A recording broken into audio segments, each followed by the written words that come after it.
Hello everyone. Today, we are going to show you about the regulations and taxation issues in the internet. But before that, I am going to introduce these two snappy men, Johnry Barrientos and Jovary Klepano. And now let's begin.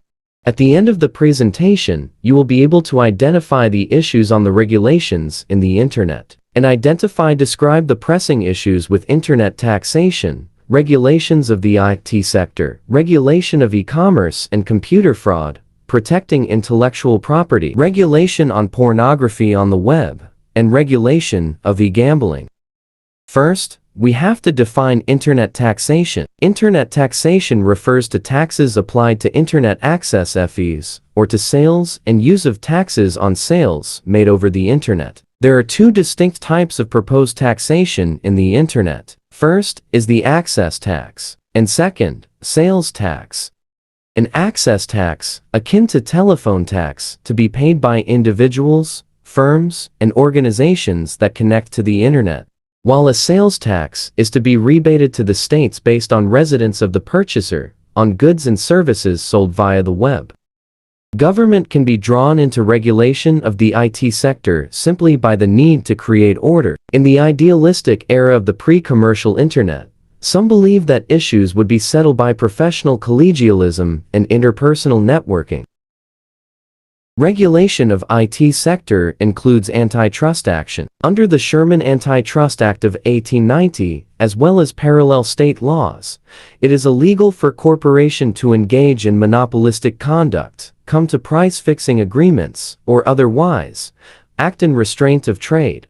Both the IBM, when it dominated the IT sector in 1970s, and Microsoft Corporation more recently have come under the antitrust actions brought by the U.S. Department of Justice and by rival firms. The governmental approach to e-commerce in the United States is best described as light touch regulation. The Federal Trade Commission (FTC) has established consumer protection regulations specifically aimed at advertising to consumers and consumer transactions over the internet.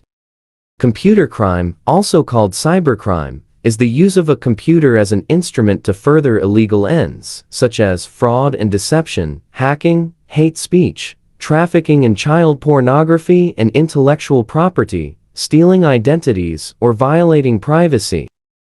In the Philippines, advisory firms calls government for e-commerce regulatory framework as more consumers are engaging in online transactions and purchases due to consistent lockdown restriction caused by the pandemic. Protecting intellectual property. The theft of intellectual property is among the most important categories of computer crime. Theft may occur through electronic hacking, reverse software engineering, and by simple misappropriation of content or code, intentional or otherwise. Much of computer law deals with copyright, patents and trademarks, and other intellectual property issues. The protection of intellectual property is the focus of all that fine print that most users ignore when purchasing software and media product. Public managers have particular reason to be concerned with intellectual property rights for two reasons. First is that the government is the largest purchaser of software and media. Second, users often has the mistaken view that whatever the government own is the public domain, and therefore may be freely appropriated and copied. Regulations of pornography in the web. Internet pornography is any pornography that is accessible over the internet, primarily via websites, FTP servers, peer-to-peer file sharing, or Usenet newsgroups. The regulation of pornography has always been a contentious issue, which has sparked wide-ranging debates surrounding the acceptability and place of pornography in society. The use of internet to distribute and access pornography has magnified this debate and has presented a number of challenges for the law in terms of effective and proportionate regulation. Following unsuccessful attempts by states to transpose traditional laws to cyberspace, a new and radical regulatory framework eventually evolved for regulating pornography. In this process, the focus of the law has changed from merely controlling the publication and distribution of obscene material to a model that aims to deter private consumption of illegal content. In addition, Various self- and go-regulatory initiatives have been introduced with the involvement of non-state actors, imposing a certain degree of de facto liability on intermediaries.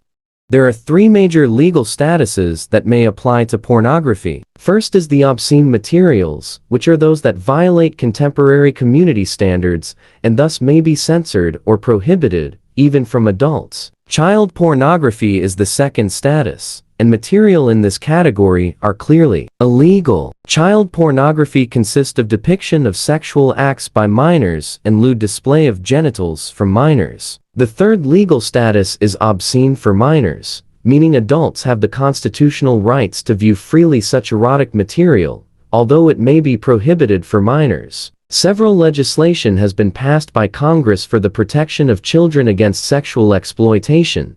These includes Children's Online Privacy Protection of 1998, Children Internet Protection Act of 2000, and Controlling the Assault of Non-Solicited Pornography and Marketing Act of 2003.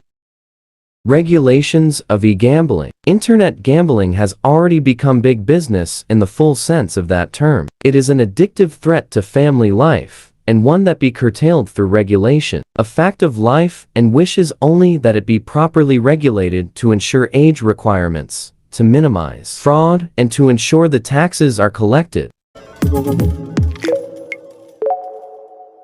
There are three main types of real money online gambling sites: online casinos, sportsbooks, and poker rooms. The most popular type of gambling is, perhaps, playing at real money online casinos.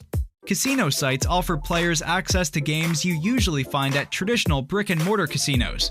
Gaming options at online casinos include slots, table games, video poker, and specialty games. Some sites also offer a live dealer section where you can play in real time. Online sportsbooks are the perfect wagering choice for sports fans. At a sportsbook, you can bet on professional and college events. Football, basketball, baseball, tennis, golf, and MMA are just a few of the many sports on which you can bet. Poker sites are dedicated online poker rooms that offer cash games and tournament action.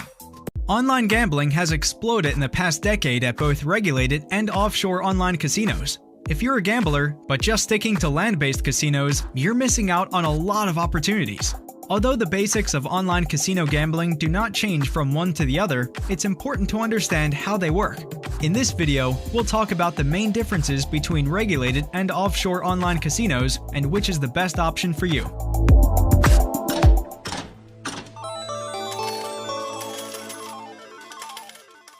The first thing you should know is that doors are open at both regulated and offshore casinos if you're an online player. While legal codes vary depending on your jurisdiction, one fact remains: online casino gambling is legal under US federal law. There are some notable differences between regulated and offshore online casinos. It is not only when it comes to location, but regarding legal jurisdictions and their availability to players depending on where you're playing. Let's take a look at each one. Regulated online casinos are those that are licensed within the United States. There's no federal licensing of online gambling sites at this point, whether it be casinos, poker rooms, or sportsbooks. All regulated casinos are licensed on the state level. Casino sites, for now, also operate on the intrastate level. For instance, regulated online casinos in New Jersey can only offer their services to those living in the Garden State or players who are physically located there. Offshore online casinos are sites based in island nations known for gambling licensing, such as Antigua, Curaçao, and Central American countries like Panama and Costa Rica. Most of these countries issue a license for casino sites and have regulatory bodies. One of the main questions that we get asked is about the safety of offshore casinos. It is perfectly safe and legal to deposit and play at offshore casino sites as a resident or citizen in the United States. Let's compare some of the pros and cons for these. Some of the pros of regulated online casinos are that they have the backing of the US legal system for disputes, and their rewards are tied to brick-and-mortar casinos. Cons include that they're not available in all US states, and the bonuses are usually lower. Some of the pros of offshore casinos are that they have significantly higher welcome bonuses, cryptocurrency payment options, and are available in almost every US state. The downside is that not all of them are regulated. That is why it's important to do your research and gamble only at recommended online casinos. You can find a complete list of the best sites on the link in the description below. When it comes to regulated versus offshore online casinos, there is a clear choice. Offshore online casinos win by a landslide. They offer more significant bonuses, are more widely available, and you can play live dealer games along with other high-quality games. Sa gitna ng abalang business district na ito sa Pasig, isang inakalang call center ang tinarget ng mga operatiba ng Regional Special Operations Unit ng NCR Police Office. Your role is to secure yung every corner ng building. Ang mga empleyado ng FinAsia Tech Incorporated pinag-aaresto.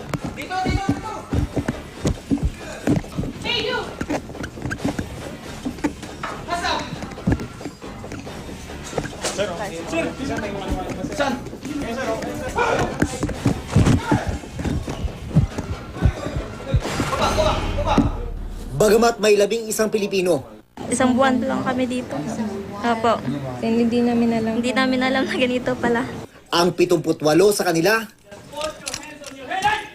puro mga Chino. So what's your job, sir? No. I don't speak English. Hindi pala ito basta call center lang. Ang alam lang po namin is BPO po. Yun So lang po. ano ibig sabihin na ang pagkakaalam nyo mga call Yes center po. agents Yes, na sir. nandito? Yes, sir. So bali ginagamit nito as Yes, call center sir. at mga agents nila yon. Kundi sentro ng operasyon ng illegal online gambling.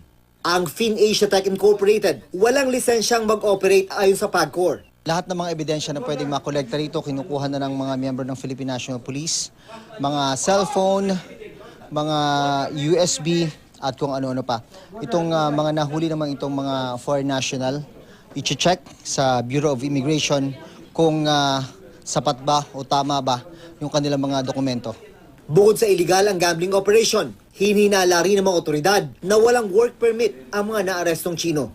In-depth investigation ang isasagawa natin para malaman natin kung sino rin ang mga responsible groups or individuals na nag-facilitate ng pagpasok nila dito. Habang gumugulong yan, mahaharap naman sa kasong paglabag sa Anti-Cybercrime Prevention Act ang mga naaresto. June Veneracion, GMA News.